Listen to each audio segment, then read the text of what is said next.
Good evening, everyone, and thank you for joining us for Columbia Global Center's program, Pandemics in Cinema Filming the Invisible Enemy. A conversation with Professor Richard Peña, Professor of Film Studies at the School of the Arts at Columbia University, and Dr. Ravina Aggarwal, Director at Columbia Global Centers, Mumbai. So, with that, I invite Dr. Aggarwal to start.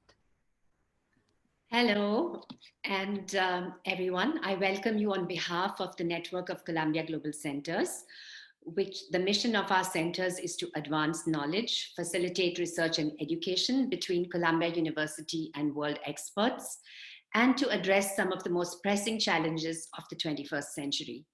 We have a presence in 10 countries, including, of course, the United States, India, Brazil, China, Chile, France, Turkey, Jordan, and Tunisia. It can be said that if the global centers in all these parts had one mascot, it could very well be my next guest. He's a journalist who has engaged with passion and packed programs in each of our centers. He is Richard Peña, Professor of Film Studies at Columbia University School of the Arts, where he specializes in film theory, film history, and international cinema. From 1988 to 2012, he was the program director of the Film Society of the Lincoln Center and the director of the New York Film Festival. At the Film Society, Professor Peña organized retrospectives of many film artists, as well as major film series devoted to international cinema. He currently hosts WNET, Channel 13's Weekly Reel 13.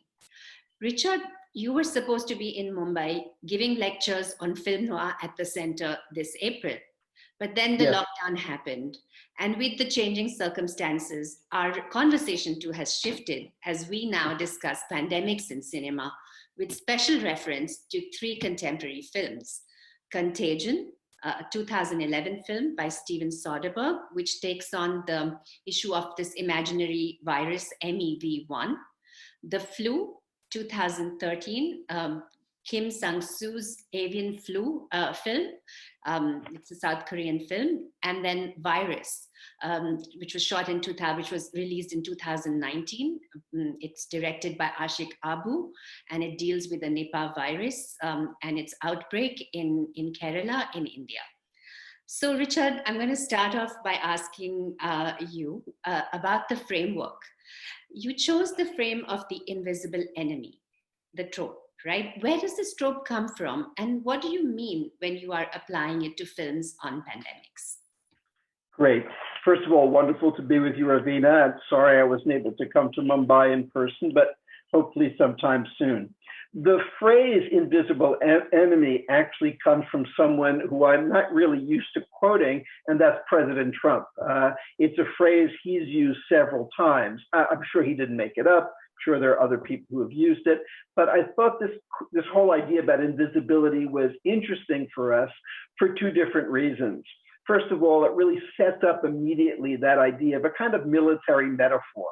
And that's been something that certainly has coursed through a lot of the discourse about the pandemic in the United States. The battle, we're winning the war. I mean, there are all kinds of ways in which, in fact, even people often comparing it to Pearl Harbor in the United States. It's again and again been seen not as a virus outbreak, but as a kind of attack on the United States. So there was that aspect. The second is more specific to cinema. Cinema, of course, lives in several tensions, and one of them is between what we might call the invisible and the visible. Cinema is a medium in which visibility is at the core of its very essence. It's also an audio medium, but let's just focus on that visible aspect. And yet, one of the things about these films, these three and others, is that it plays with that dichotomy between what we can see and what we can't see. In other words, the virus is everywhere. We can't really see it. We can sort of imagine it through electron microscope images and whatever, but it's not there on the screen, and yet it's everywhere at the same time. On the other hand, the outbreak of the virus, as seen often in the horribly contorted bodies of its victims, is overwhelmingly visible. And in fact, each of the three films we have here shows us, sometimes in very graphic detail, how horrible this virus is and what it does. So on the one hand, you have the idea of something that you can't see, and then you have the overwhelming visual presence of what its effects are. And I was interested to see how cinema played with this, how it in a certain way emphasized this dichotomy. And I think there are some interesting examples of that in these films. Sure. Yeah, thanks. You know, you brought up the issue of the state, that is, which enables a militaristic mobilization and control almost, with elements of surveillance, the potential suspension of citizenship rights, because it's, you can attribute things to an invisible enemy against which a war has to be fought. And other than the state, and other than what it deems official, how are the films that weigh the invisible enemy in society, Richard?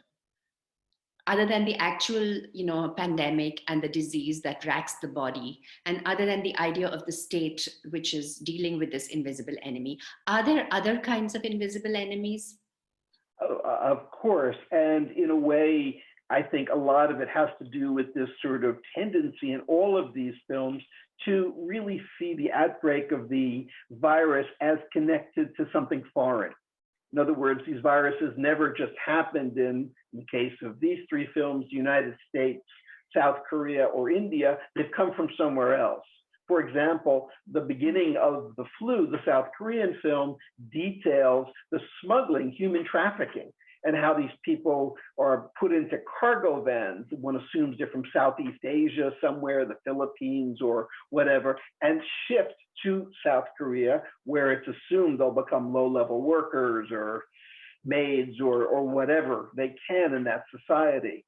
In the United States, when we see Contagion, there's a lot showing us that, in fact, eventually how the virus actually began accidentally in China. So there's always this sense of the idea of the virus as a foreigner. And that, of course, leads into two different kind of contemporary fears. One, immigration, illegal and otherwise. And secondly, terrorism. The idea of groups that are not really part of society, who might look like they're part of society, but actually aren't. The Indian film Virus makes a great deal out of the fact of the government attempting to portray this particular virus outbreak as the work of terrorists. And there are, of course, evocations of anthrax and things like that. In the South Korean case, as we've just mentioned, illegal immigration is really what's at the core of it.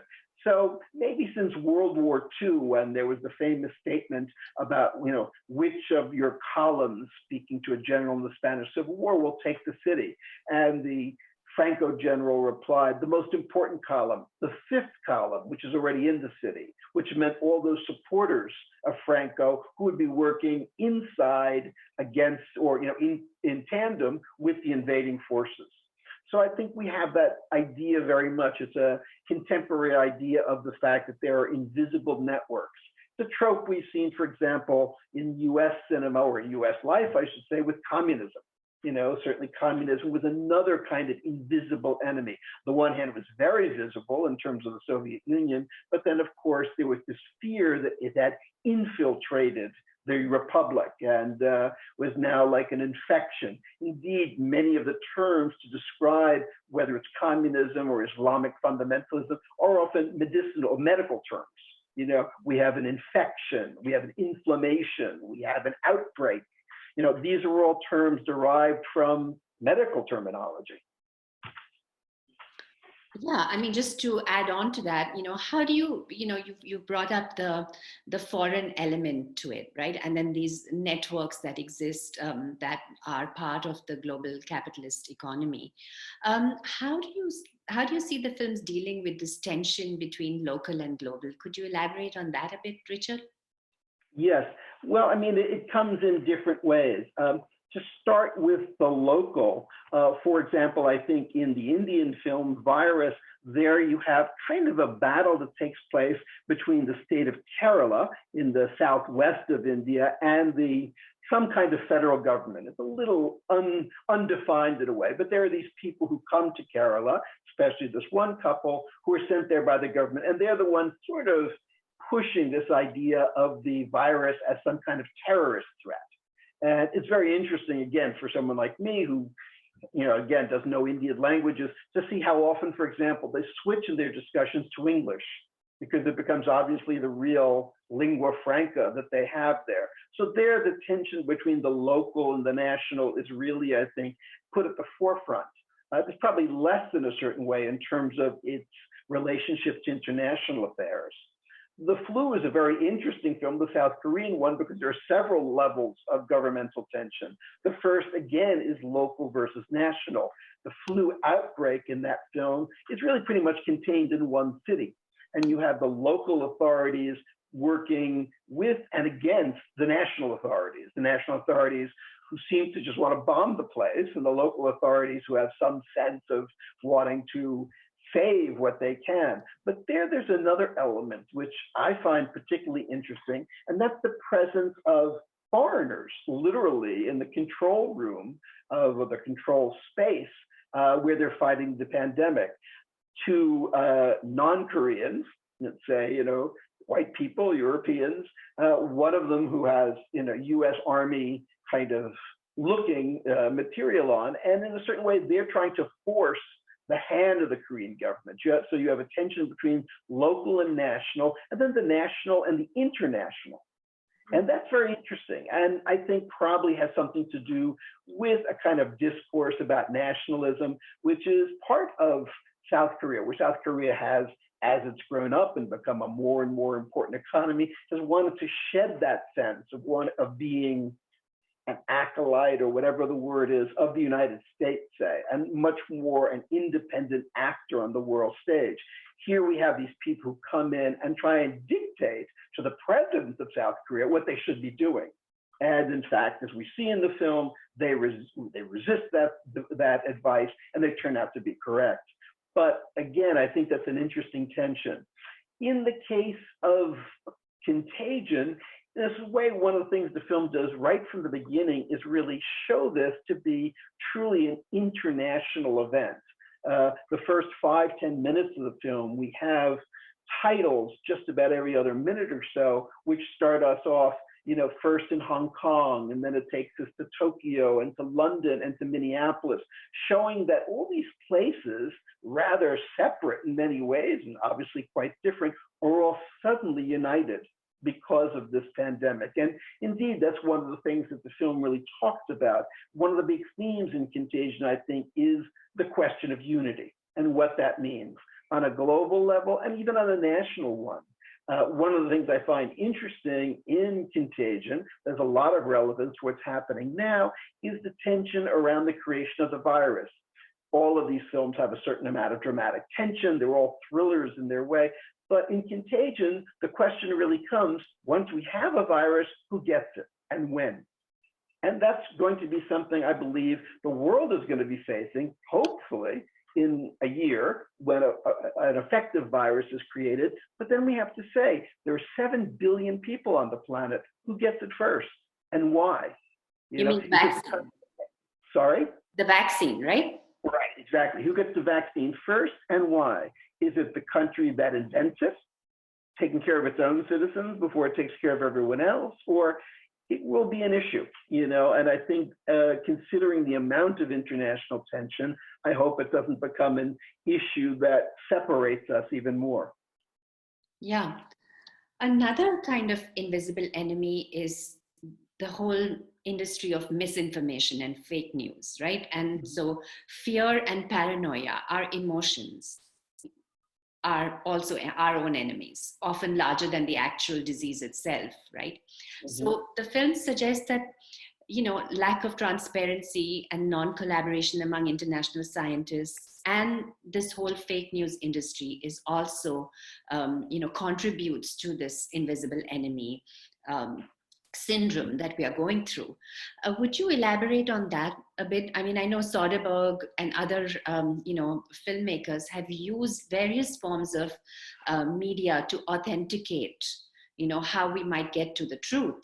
including the use of science and medical and scientific research to establish authenticity, to establish truth. So how does this contrast to the rest of what's happening in the world of rumor and gossip and fear and paranoia versus science and medical research? It's very interesting to me, and we've spoken about this, you and I, earlier. We both, of course, would like to see these films and extrapolate all kinds of visions of their particular societies based on what these films show. We can't do that, such a limited sample. It is quite curious that the only one that I think makes fake news a real important part of the film is, of course, the American film, Contagion. In both virus and in the flu, there's misinformation. Some of it's just innocent, some of it's fear. The only people or the only place where it's weaponized into personal gain is in Contagion, in the character of Jude Law, who becomes some kind of internet medical guru who's, pushing what seems to be completely fraudulent cures for this virus outbreak and whatever. How sad we've seen that in real time going on in the United States. Recently, there was an article I read in I think it was the LA Times, about just the number of internet cures that are there. And of course, they're trying to go through them and to shut them down. And indeed, even the sort of platforms like Google and Facebook have begun trying to identify these things and to put some kind of warning saying, this is not science. There is no proof that any of this exists. They probably should just simply take them down from the platform. But, there is a question that, especially in a society that is free and has free expression, how do you stop things that are, in many cases, outright lies done just for, someone's personal profit? Yeah, and then could you comment on the role of science and how the films use, scientific and medical research to create like an authentic scenario? Again, I think, in all of these films, the scientists are pretty much the heroes. I mean, in a way, they're the knowledge people. I think, again, they show different ways of doing it. I admire in Virus how, in a sense, one of the sort of themes of the film is that knowledge is often slow and methodical. In other words, you can jump to conclusions, you can jump to assertions, but actual knowledge takes work. And so we have in the film, really at the center of the film, these three researchers who I remarked to you kind of interested me because from the little that I know, it seems that one of them is Christian, one of them is Muslim, and one of them is Hindu. So a kind of nice panorama of India, and all of them work together to do a very complex contact tracing of where the first cases came from, so of course they can try and stop future outbreaks. In the case of the flu, again, we have the scientists who are working. They seem to have a pretty good handle on the flu, and instantly their work gets subsumed into larger governmental and political implications. In many ways, I mean, I think of the three of them, the flu is the least about science. In a certain way, it's really about social control and what a country like South Korea might do in that kind of situation, the kinds of tensions it reveals. Contagion has a fair amount of science in it, but I think one of the things they show is that so often the progress of science is haphazard. That in a way you remember something from something else. In a way, it's almost a problem of too much information. You have so much information out there. What is really going to be the kind of best routes for one to follow? So I think, it seems to me Contagion does a pretty good job with showing you that even enormously smart people like, the scientists we see, in the end are flying blind and they're trying things and hoping they work, And indeed, in that film, the lead scientist goes as far as to experiment on herself, because just as a way of bypassing what might have been weeks or months of clinical trials. So in a way, I think all of them certainly present positive images of science, but they also show a science that's carefully circumscribed by larger forces. Science does not happen in a vacuum. In a certain way, we try and think of science very often as being beyond, say, culture. or beyond things like that. It's very much part of culture. You know, it's very much reflective of the individual cultures. Yeah, and of the political, milieu as well. I Absolutely. know that in We have a tendency to see science as somehow being above that, and of course, it very rarely is. yeah, yeah. I know that actually using scientists was something that the films did as well. For example, Contagion had a lot of advisors who were from the profession and who were experts. And we had our own Professor Ian Lipkin, who is a professor of epidemiology at Columbia's Mailman School of Public Health, who was an advisor for Contagion. And I was reading Ashik Abu, who was the director of the virus. He actually said he felt like he'd done a crash course on medical research when he was filming. He filmed virus in a month, and it was of course based on an actual outbreak of the Nipah virus in Kerala in 2018. And in 2019, from January to February, they filmed it in the medical college, and it was released in June that same year. So yeah, I think that actually using science and scientific expertise to create that authenticity, but then not pausing at that, but then looking at how science fits into larger society and is part of larger issues. And we'll come back to that, Richard. Yeah. I was actually, when you were coming to Mumbai, you were going to talk about film noir. So I'm going to ask a genre question. What is, we've talked about these films as thrillers. They're thrillers. Everyone says they're thrillers, they're medical thrillers, but I think they intersect with other genres as well. So in the telling of these tales of Contagion, what is your favorite genre? Is it noir, disaster, horror, thriller, allegory? These genre, change over time. In a way, even though we speak the three of them, I think, they're all different in their way.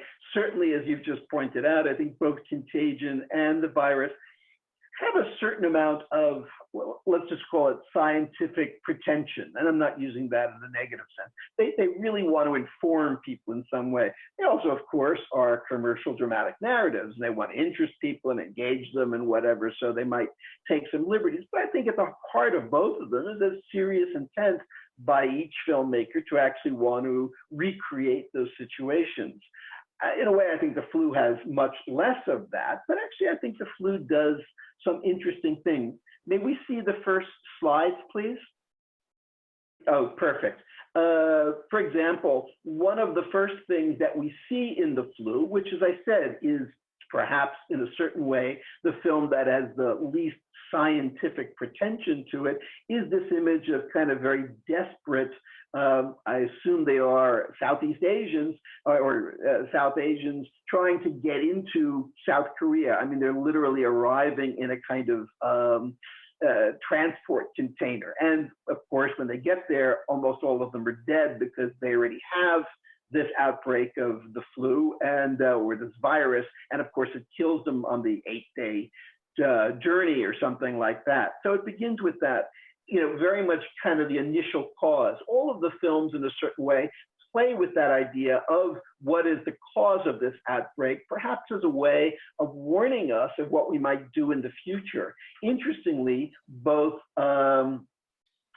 Contagion and virus only give us that answer at the very ends of the film. So in other words, we see the entire film to get to the beginning. This film doesn't. It starts off, one of the first images we see is and series of images are, of course, of these people, which brings in the theme we mentioned before about illegal immigration. You have the next slide, please.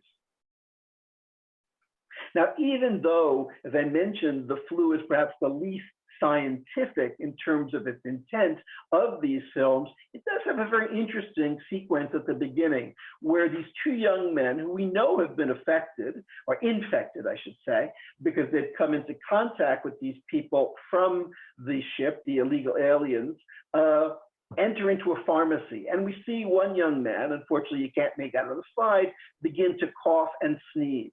And we actually see very, very faintly the particles. Next slide, please.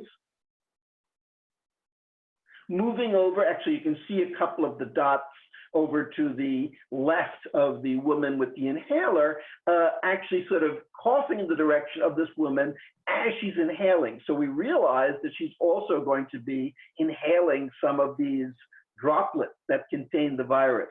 This sequence continues. Next slide, please. You know, here we can see very clearly that sort of whole sort of array of droplets that are coming out of this young man. And next one, please. Head in the direction of the pharmacist, who gives him obviously a disapproving look, knowing that in fact he's, infecting, the other customers. Now, of course, this pharmacist doesn't suspect that this is a deadly flu, just that this person has a cold.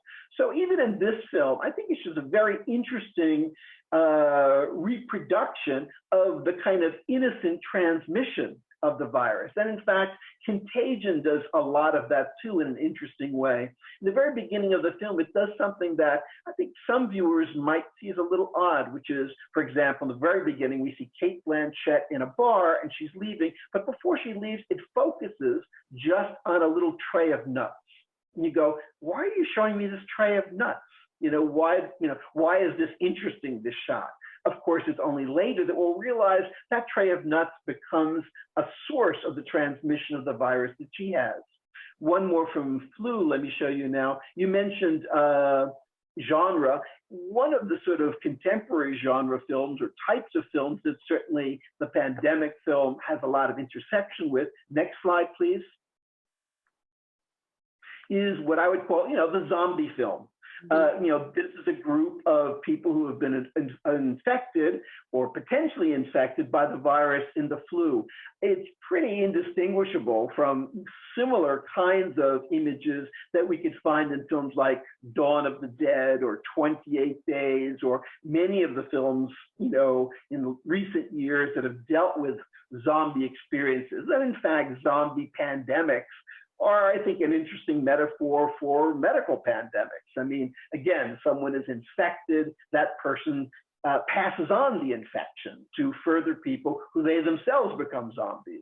So again, even though this moves into the horror genre, I think these filmmakers deliberately sort of use images and themes and story ideas that come from other genre in order to, in fact, bring their audiences into their story. And as I said, I think the zombie genre in many ways is kind of a little bit of a camouflage for our ongoing and probably increasing now fear of infection.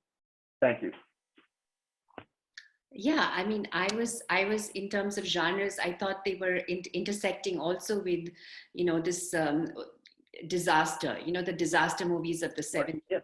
In addition to the, and certainly Contagion has that, that whether we think of, a burning building or, a shark attack, but of course, in those cases, it's a very concrete disaster and a concrete substance that's leading to disaster. Whereas here it's the thriller, you're kind of on the track, you're finding this substance, but it's like a modern day disaster film as well. Would you agree?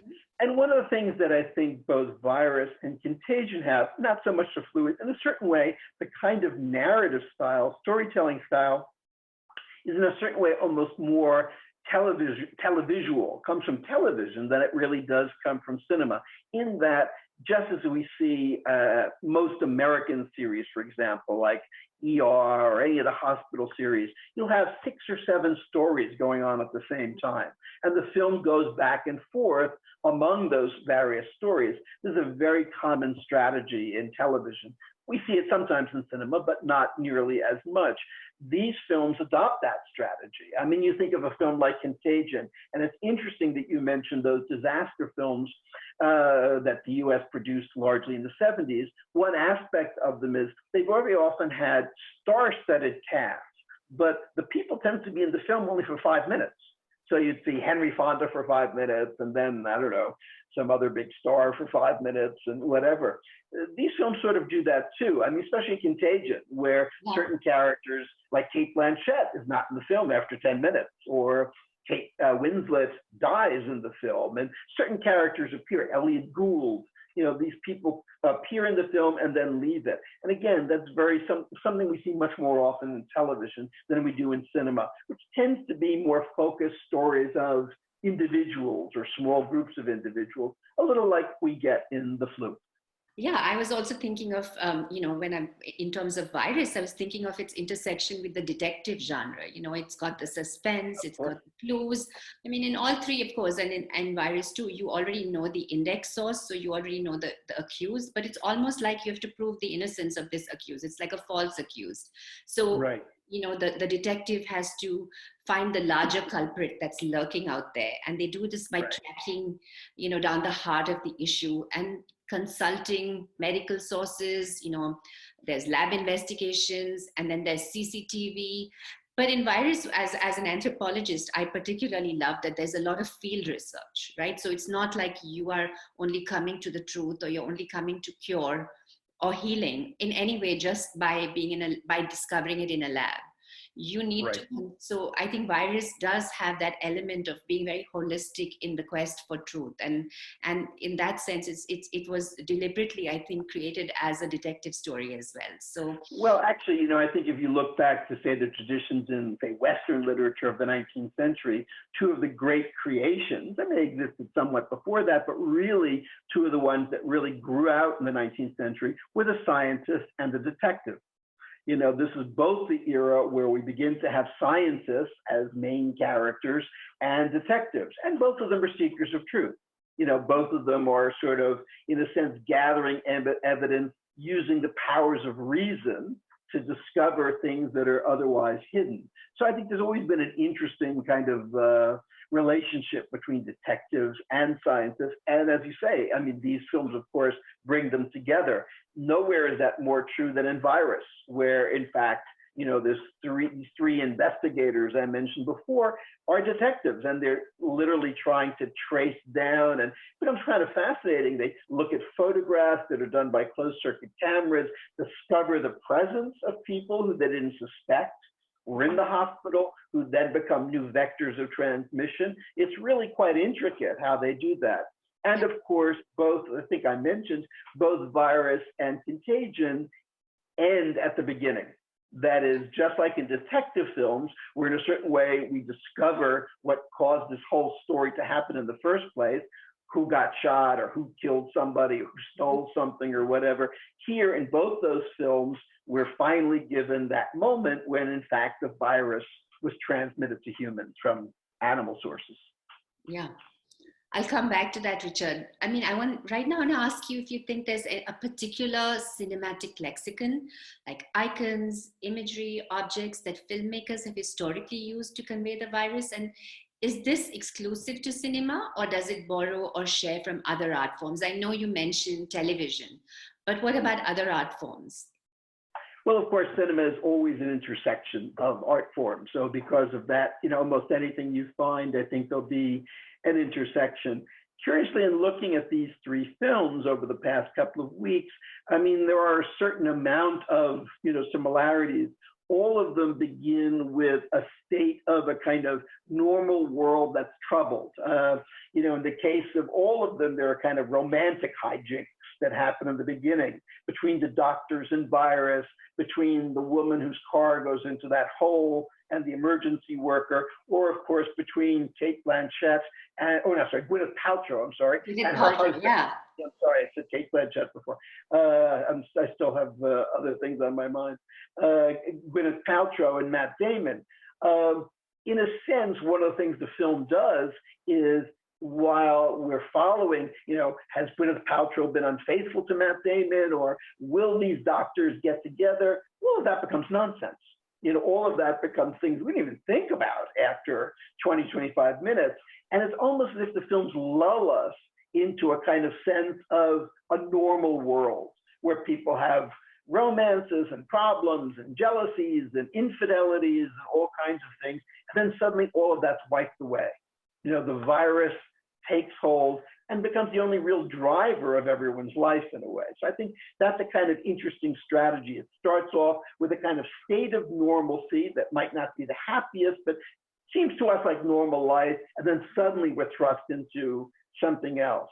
Indeed, I think, again, Contagion does that well because, the first 20 minutes or so is all kind of very, very normal places, rooms and houses and whatever. And then suddenly we're thrust into this laboratory, which is all plastic tables and stainless steel surfaces and hospital lighting. And then we suddenly realize we're no longer in the regular world, that we're in a kind of some kind of offshoot of that world. And of course, that's where much of the film takes place after that. Yeah, I mean, when we talked earlier, you also mentioned that, cinema can do certain things where, whereas in literature, something might remain abstract, but film can show the disease itself, right? The virus, the microbes. Well, I think, as I said, that's the tension of the visible that I find in these films, because, again, the disease itself is invisible. We can't see it. I mean, you can see these mock-ups of the coronavirus or whatever, but you really don't know really what it looks like. I mean, we can't see it anyway, except for a moment through an electron microscope or something. But suddenly, we see the effects of it. So that becomes a kind of interesting tension for a medium like cinema. In literature, of course, the invisible and the visible exist on the same plane. In a certain way, they both are abstractions. Whereas there's a marked difference when you come to cinema. Yeah. So how do we explain, Richard, the spike in viewership for these films, right? People are going crazy watching them. It seems there are so many competing visuals out there. Why are people rewatching these films now? And how do you explain that? Well, again, I think we often turn to cinema not just to reflect on our lives, to see our lives as they're lived, but to see possibilities of life which we haven't lived, we hope we don't live, but are part of possible experience.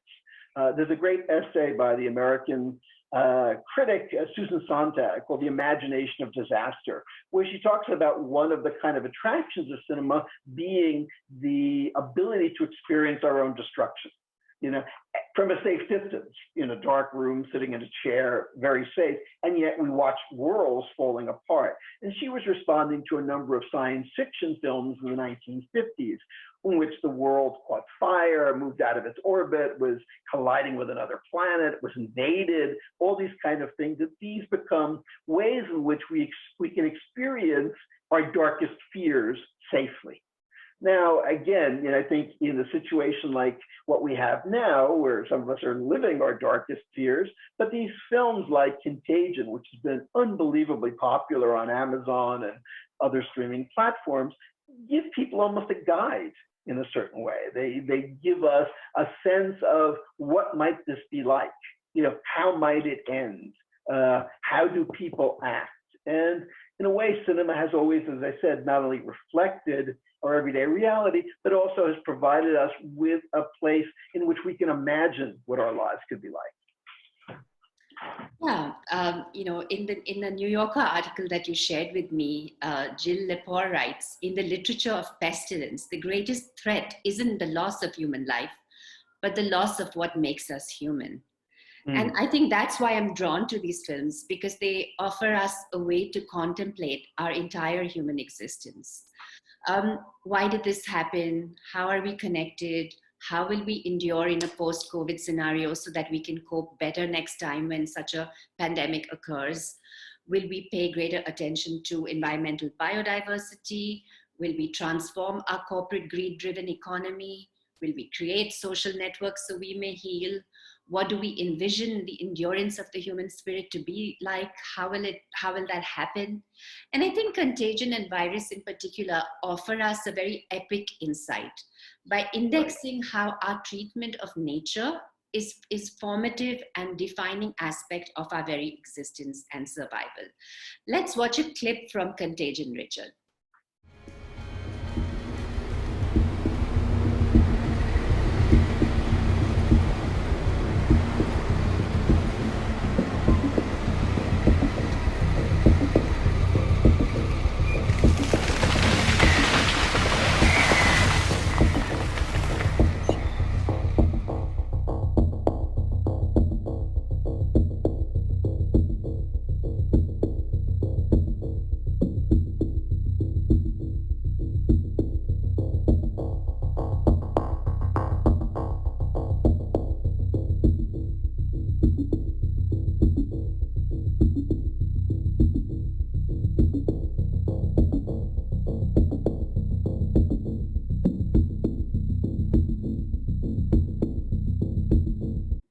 And can we have the still from the virus?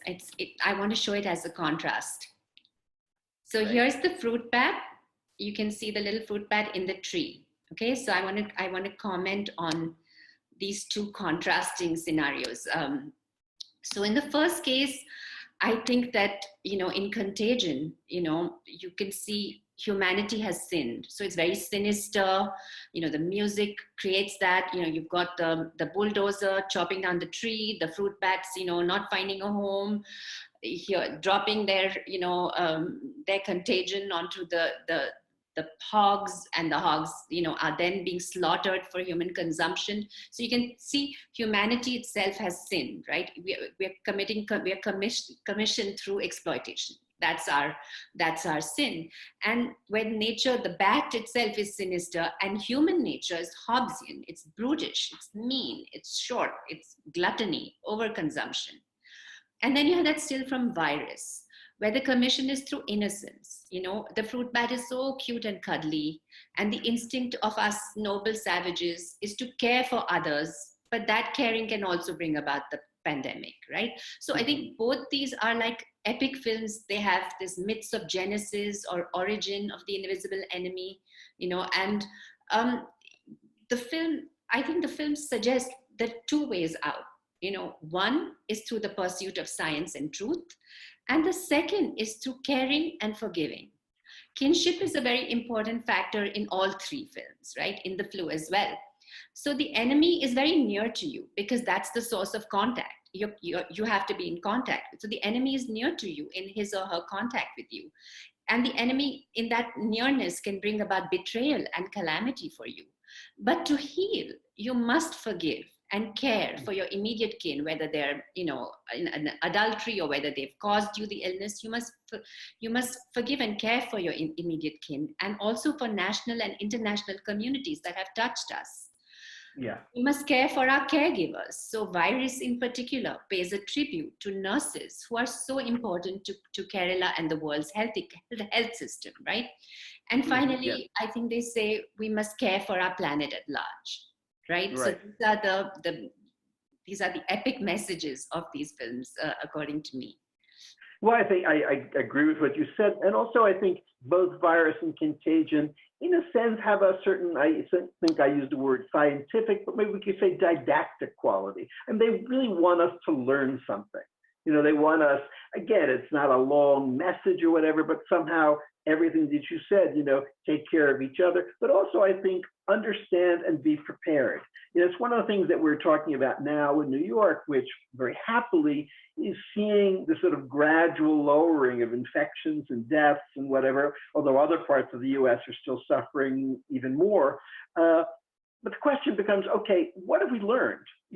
How can we face this, the next time it comes around? Because no one can believe that this is the last pandemic we're going to see. We hope it is, but we have to really learn something. And that, I think, is really the great debate now. What are we going to take away from this suffering and this death and misery? At very least, a new attitude towards life and, as you mentioned, towards the planet.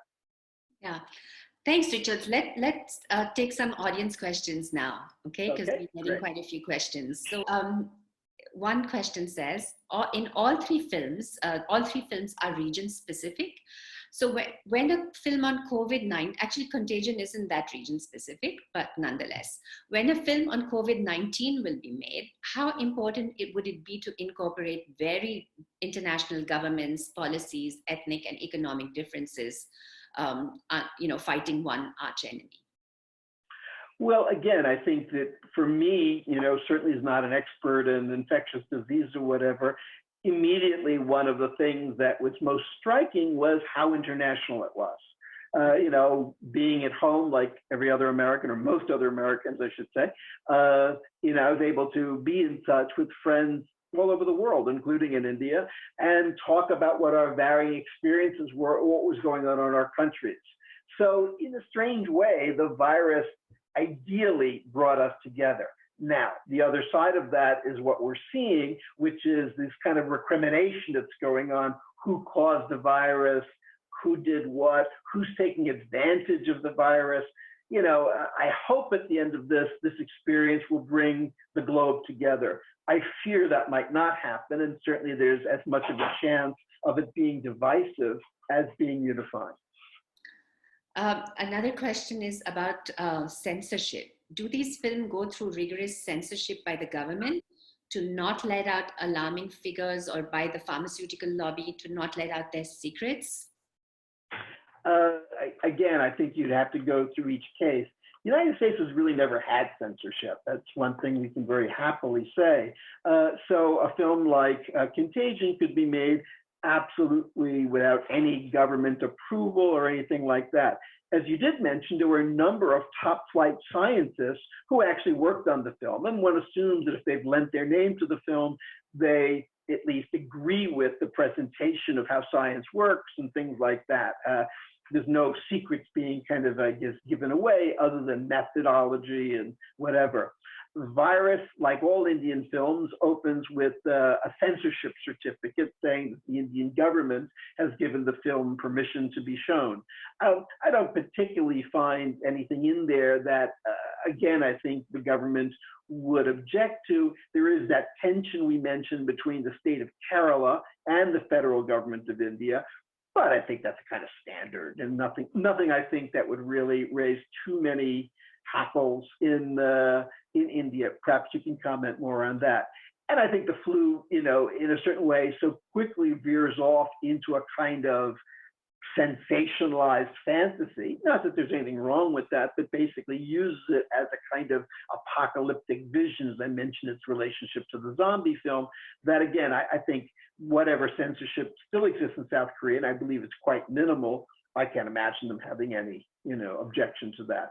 What's interesting is, again, that sort of tense relationship between the South Korean leaders and these foreigners who seem to be weirdly in the same room as they are when they're making, major decisions. But I think that probably has something to do with that idea of South Korea wanting to stand up, come of age, and really be seen as its own nation, not just following the dictates of others. I have several questions about Contagion being prophetic, and how could Contagion predict what is happening so accurately, and what was the process that it went to, how did it know, etc. It's always hard to say. I mean, Steven Soderbergh is an intelligent man who, I think, when he wanted to make this film, brought together a number of not only critics, but experts. One of the people who served as an expert on the film is a woman named Laurie Garrett, whose book, The Coming Plague, which came out in the 90s, I think 94, was an extraordinarily prophetic book about, the danger of an international pandemic. And she's been on the radio and, podcasts and whatever a lot lately. But in fact, her work for years has been predicting precisely what we see going on now. So because of that, I think he, really took advantage of the expertise of people like Laurie Garrett and some of the doctors you named before to make a dramatic, compelling fiction feature that nevertheless was very much grounded in a potential reality. When it came out in 2011, the US hadn't really experienced that kind of outbreak. We, of course, had experienced HIV/AIDS, but that was much more confined to certain groups. It wasn't general population. I mean, there are a lot of different things that separate it from something like COVID-19, which again is completely, open in terms of the kinds of people it affects and how. Mm-hmm. Mm-hmm. Absolutely. People have asked to comment on the WHO, the role of WHO, and the protocols, and what role does it play, and how is it contrasted to national medical bureaucracies? Well, it's an interesting question. Certainly, I think we see the WHO, most forcefully in Contagion, and it's interesting whereas in the beginning we get all these titles identifying Hong Kong, Tokyo, London, Minneapolis. When we get to the World Health Organization, it's not linked to any place. It doesn't say Geneva, for example. So it almost exists as a freestanding kind of entity. The interest there, I find, especially with some of the intrigue going on now, is what will the role of the WHO be? I mean, you would like to think that it's above considerations, but clearly, for example, those Chinese living in a small village don't trust it. They feel you're not going to worry about us. You're going to worry about the big cities or rich countries, but no one's going to give us the vaccine. And as I think that is really going to become a major issue within the next year. I mean, let's just say we have the good fortune that, early 2021, a very effective vaccine happens. But they can only make 50,000 vials a day. There's a lot of people, 7.5 billion people in the world. How are we eventually going to get to all, and who decides and how? So I think there are a lot of issues that we're still to face. And while perhaps in these months we can really begin to talk about that, what's the most equitable way? You actually see in Contagion, something I found interesting, they do a lottery. And they sort of say, okay, March 21st, all the people born on March 21st, you come and get your dose. And then the people are given a bracelet, which then declares them virus free. Now, would that we had such luck with COVID-19, we might not. It might come back, or it might be very difficult to build an immunity to it. There are a lot of debates going on in the epidemiological community now about whether or not an effective virus can even be created. But, again, this is way beyond my expertise level. I'm just somebody who follows the story. Yeah. This is a good question. A film on medical pandemics wakes us to the severe social pandemics like loneliness that we as audiences and as passive social consumers have been used to living with. So how difficult is it to portray the paradoxical protagonist, the virus, in the film? In a sense, especially in the films we've seen, they focus on people who are obviously active agents. I mean, movies depend in a certain way on action. One of the things that kind of made me laugh in a perhaps ghoulish way was at the end of The Flu, when they have the little girl, and actually I think that immigrant to South Korea, and they say, we have people who developed antibodies, and that's it. Hey, none of the sort of, long process of actually developing vaccines, actually administering vaccines. And indeed, the film told us earlier that from the moment of contagion until death was 36 hours. So obviously hundreds of thousands of people are still going to die, but somehow the film ends victoriously. So it sort of elides that sort of wrinkle, you might say, in the scientific process that makes it more difficult. This is a question. But, excuse me, in terms of what you said about loneliness and things like that, these will be challenges. I think that we're going to have, obviously, in all countries, a wave of art, literary, visual, cinematic, of people beginning to make films. The Cinémathèque Française, for those of you who'd like to follow this, actually on their homepage has a series of short films made by filmmakers all over the world about their lives during the pandemic. And some are quite funny, some are dramatic, some are more reflective. But, I do think a lot of art will come out of this, just like a great deal of art came out of AIDS. There's huge amounts of art in many different countries and many different media that reflect on the AIDS virus and the epidemic and how it affected so many people. Yeah. This question is about education, thinking about cinema as a medium to educate. What are your thoughts on bringing out these hidden intricacies responsible for pandemics in the public domain and executing a change?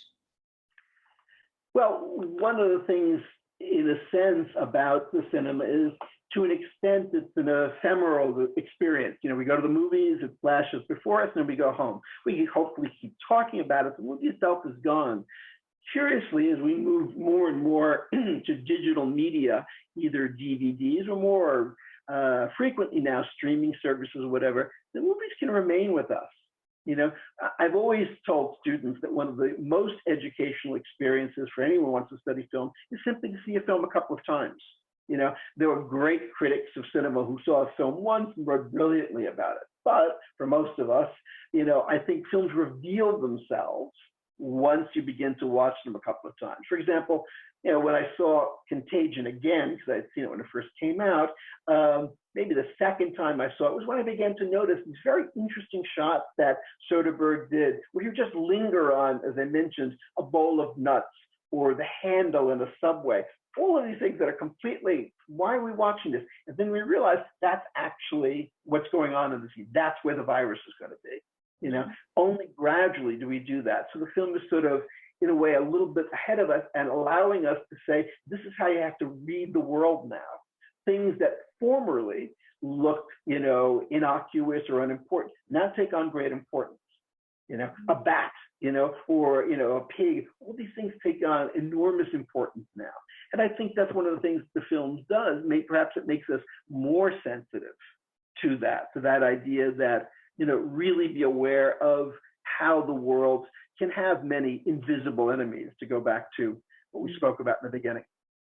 Yeah, that's a really great point. I think even if as a teacher or as an educator, if you want to teach about the pandemic and if you want to teach about COVID-19 while focusing on the particular affliction or focusing on this, itself, on the virus itself, you can still put it in a holistic context, right? You can look at the relationship between the animate and the inanimate, right? So even the bus rail or the nuts, the bowl of nuts, all become the doorbell. They all become characters in themselves, Absolutely. right? And how we interact with them, where we may not be thinking about them, they're in the background, but they become foregrounded as characters. So our relationship with the engineering, with the infrastructure around us, is something that we could reflect upon in classes as well.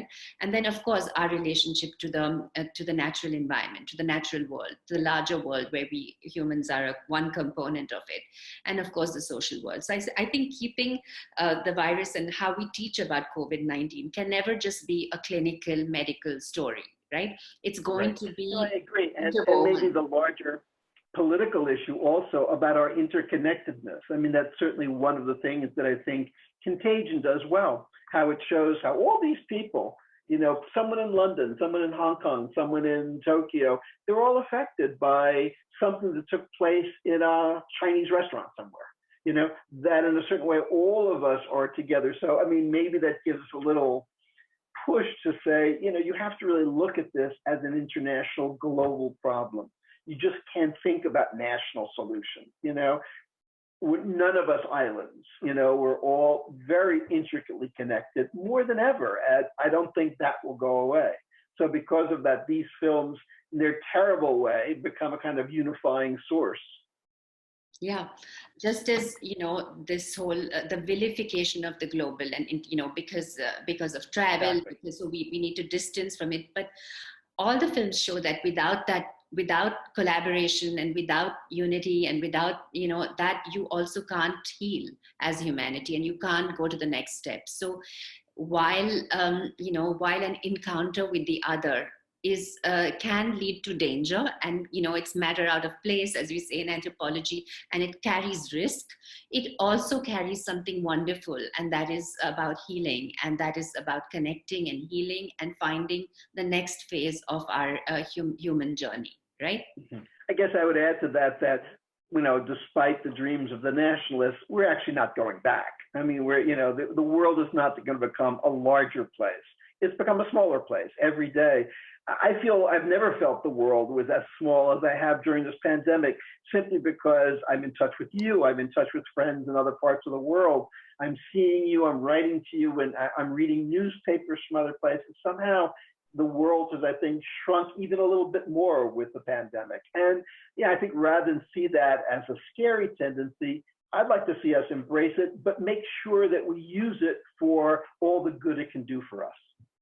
On that note, thank you so much, Richard. We're just out of time. We've had a great audience. It's been so wonderful talking to you. We'll see each other soon, and I know I'll see you in Mumbai. I look forward to it. Hopefully, in case we didn't get to some questions, is it okay if I give my email for people to write if they will have any questions? Absolutely. Okay. My email is RAP9 4 at columbia.edu. So I noticed there are many more questions than we had the time to answer. If anybody has a question, please feel free to write to me and I'll do my best to respond. We'll share your address when we write the thank you to the participants. Okay, great. Okay, so Thanks bye, again. Richard. See you soon. Great seeing you. See you Bye. soon.